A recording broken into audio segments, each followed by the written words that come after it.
Assalamualaikum warahmatullahi wabarakatuh. Perkenalkan, nama saya Revina Tantia Kamila dengan NIM 2310912220015 dari Program Studi Kesehatan Masyarakat Fakultas Kedokteran dan Ilmu Kesehatan Universitas Lambung Mangkurat. Video ini saya buat untuk memenuhi tugas akhir dasar ilmu kesehatan masyarakat.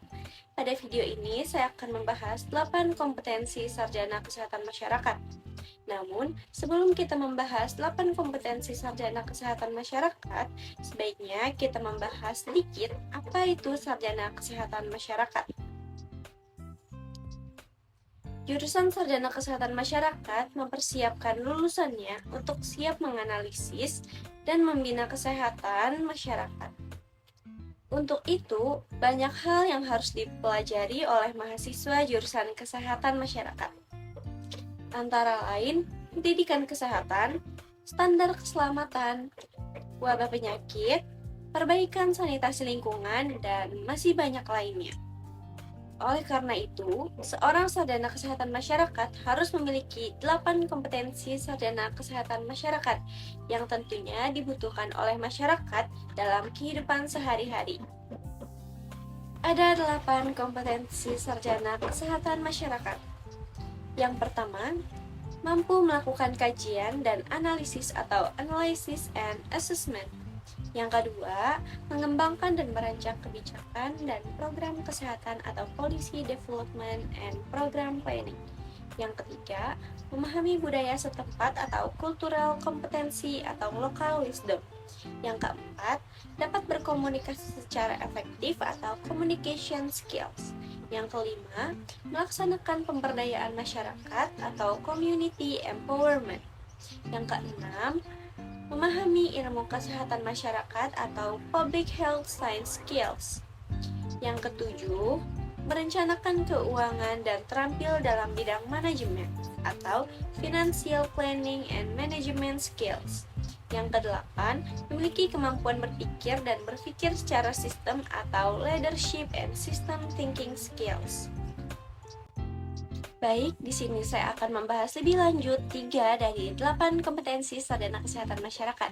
Kompetensi sarjana kesehatan masyarakat pertama yang akan saya bahas yaitu mengembangkan dan merancang kebijakan dan program kesehatan atau policy development and program planning. Nah, ada 8 poin yang harus dapat dilakukan oleh sarjana kesehatan masyarakat. Yang pertama, seorang sarjana kesehatan masyarakat harus dapat mengumpulkan, meringkaskan, dan menginterpretasikan informasi tentang berbagai isu kesehatan. Yang kedua, seorang sarjana kesehatan masyarakat harus dapat menyatakan pilihan kebijakan dan memformulasikannya dengan jelas dan padat. Yang ketiga, seorang sarjana kesehatan masyarakat harus dapat membahasakan implikasi kesehatan fiskal, administrasi, legal, sosial, dan politik.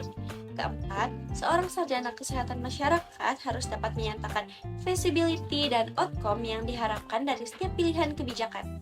Yang kelima, seorang sarjana kesehatan masyarakat harus dapat menggunakan teknik terbaru dalam analisis penentuan dan perencanaan kesehatan. Yang keenam, seorang sarjana kesehatan masyarakat harus dapat memutuskan tindakan yang sesuai dengan masalah yang dihadapi. Yang ketujuh, seorang sarjana kesehatan masyarakat harus dapat mengembangkan suatu perencanaan untuk mengimplementasikan kebijakan. Dan yang terakhir, seorang sarjana kesehatan masyarakat harus dapat mengubah kebijakan menjadi rencana organisasi, struktur, dan program. Baik, kompetensi sarjana kesehatan masyarakat kedua yang akan saya bahas lebih lanjut yaitu dapat berkomunikasi secara efektif atau communication skills. Ada 7 poin penting dari kompetensi sarjana kesehatan masyarakat satu ini. Yang pertama, seorang sarjana kesehatan masyarakat harus dapat melakukan komunikasi melalui tulisan, lisan, atau metode lainnya.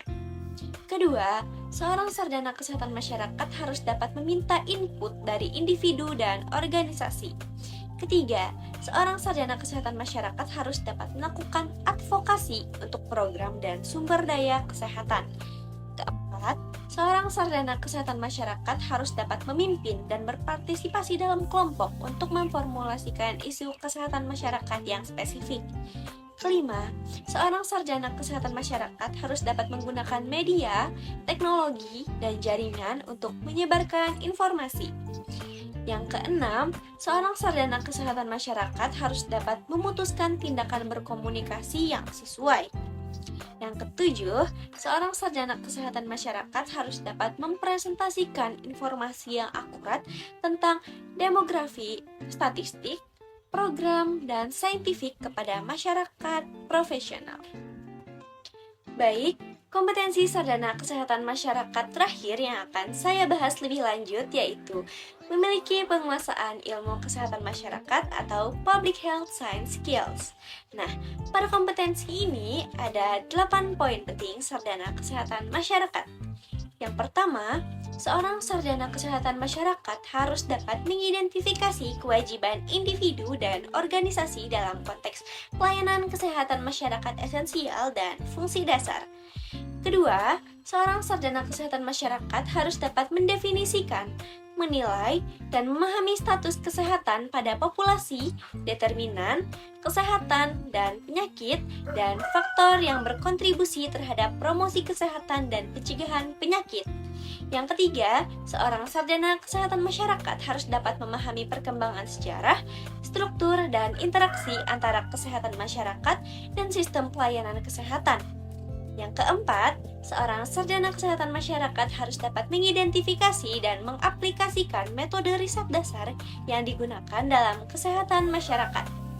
Yang kelima, seorang sarjana kesehatan masyarakat harus dapat menggunakan proses dinamika kelompok untuk meningkatkan peran serta masyarakat. Yang keenam, seorang sarjana kesehatan masyarakat harus dapat menerapkan ilmu kesehatan masyarakat termasuk ilmu sosial dan ilmu perilaku, penyakit kronik, infeksi, dan kecelakaan. Yang ketujuh, seorang sarjana kesehatan masyarakat harus dapat mengidentifikasi keterbatasan riset dan pentingnya observasi dan kesaling hubungan atau interrelationship. Dan yang terakhir, yaitu seorang sarjana kesehatan masyarakat harus dapat mengembangkan komitmen sepanjang masa untuk belajar dan mengembangkan pemikiran kritis yang kuat. Baik, itu saja yang dapat saya sampaikan. Terima kasih sudah menonton. Semoga penjelasan saya dapat bermanfaat bagi kita semua. Wassalamualaikum warahmatullahi wabarakatuh.